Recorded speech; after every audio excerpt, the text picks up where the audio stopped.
पुराने शहर में बुनियादी सहूलतों का फुकदान। फातिमा नगर वट्टेपल्ली इलाके में कई दिनों से सीवरेज लाइन खराब हो जाने से गंदा पानी सड़क पर बह रहा है, जिससे अवाम को काफ़ी मुश्किलात पेश आ रही है। कई बार महकमे में शिकायत की गई, लेकिन महकमे के ओहदेदार इस जानिब तवज्जो देने में नाकाम रहे।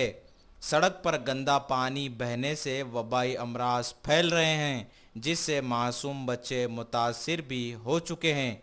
फिर एक बार मुकामी अवाम ने महकमे को इस जानिब तवज्जो देने की अपील की है।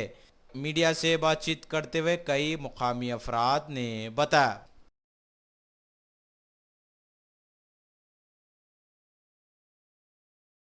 बनाना ये पानी डालना, नाला बनना, डाल के 12 मिनट सिर्फ डालना ऊपर, सिर्फ डालना ऊपर। साल के 12 महीने होते थे तो बरसात में देखो जाने आता ना आने आता। कंप्लेंट है थोड़ा 5 मिनट बारिश हुई है तो पूरे ये 8 दिन 10 दिन तक चलते रहता पानी इसमें।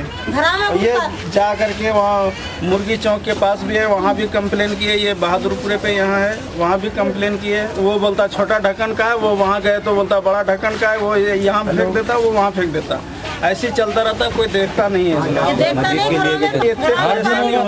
पानी भरता मस्जिद जाने के लिए तकलीफ, पूरे 2 फीट पानी इसमें हमेशा चलता है, समझ लीजिए। अभी धूप काले इसलिए थोड़ा कम भी पड़ा हुआ है। वहाँ पर 2-3 दिन 4 दिन से भरा हुआ है सर। 4 दिन कुछ वो तो परसों साफ करे थे, 4 दिन में साफ होता।